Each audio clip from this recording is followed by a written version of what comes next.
All right. Um, I'm out here, as you can probably see, at a little different time than I usually record when I'm outside. Usually out at night, catfishing. Uh, this time I decided to come on down, and I'm just taking a little walk. So I'm going to go ahead and tell my Haint story.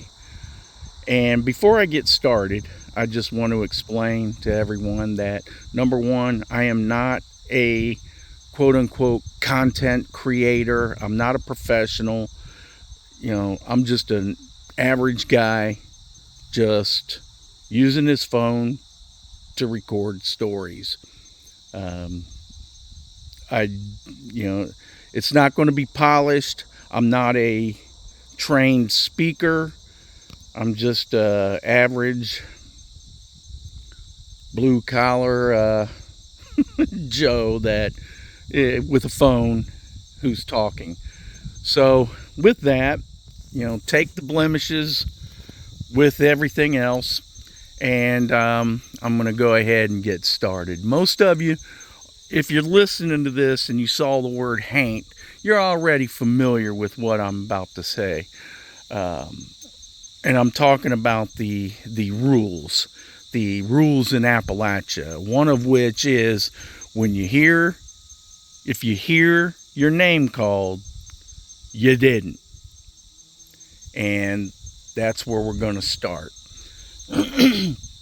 As usual, I'm out most of the time, usually fishing or hunting or hiking, and I like to, usually overnight camp, and I go bare minimum camping. I don't bring a tent. I bring a bivvy and a sleeping bag and a sleeping pad and my cook set, and that's about it for overnight. So anyway, I build a small fire, and I decide I'm going to reel in and just get a couple hours of a shut eye and start fresh at sunup, start fishing then. Well, around 3 in the morning, nature is calling.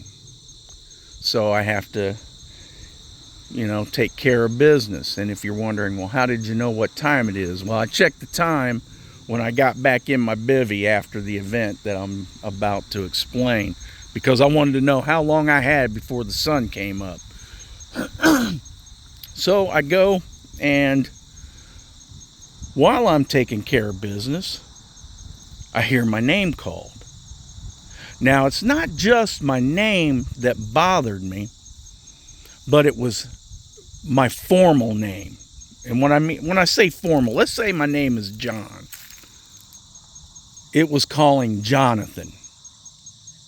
And not only was it calling Jonathan, it was calling it was in the voice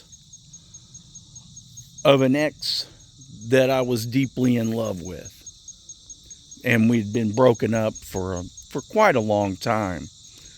So there was no way this person would have known where I was in the middle of, on the river, in the woods at 3 a.m., let alone come out trying to call my name. So I already knew what was going on. This is shady. This is pretty shady. So that's what disturbed me most, was that whatever it was mimicking, this person that I had an emotional connection to. It was deliberately trying to deceive me. Although, thankfully I had my wits about me and just knew, like, this makes no sense. Why would she even be out here? And it called my name twice. So I hurried up, got back in my bivvy. I zipped that thing all the way up, and I just tried to stay as quiet as I could. And like I said, when I checked the time, I was like, oh my gosh. So sunrise is about 6:30 at this time. So I had 3.5 hours of sheer terror. Good thing I got rid of what I had to get rid of, because I started hearing movement, close to me, in the woods, just the rustling. Something was out there. It never called my name again, but I could hear it like it was trying to close in, but I stayed quiet. I swear,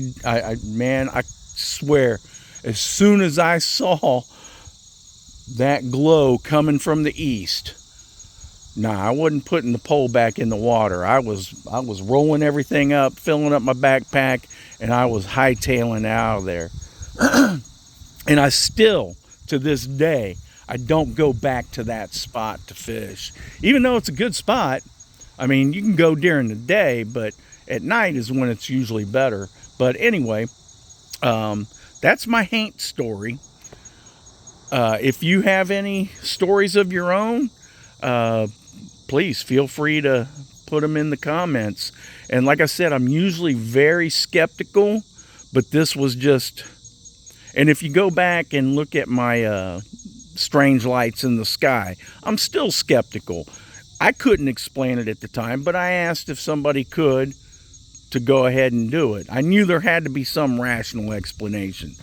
But this, I have zero rational explanation for the use of the voice of this person. And because, it was common for us to call one another by our kind of formal name. It was just our terms of endearment for one another. And that's what really disturbed me, is that somehow, how did it know? Could it read my mind? Did it know what was going on? And how did it not find me? Does it require me to respond? Almost like the old vampire lore. As long as you're inside the house, you don't invite it in like, Ralphie Glick, then you're good to go. So I don't know, whatever it was, just if you are in the woods, remember that one rule. If you hear your name called, you didn't.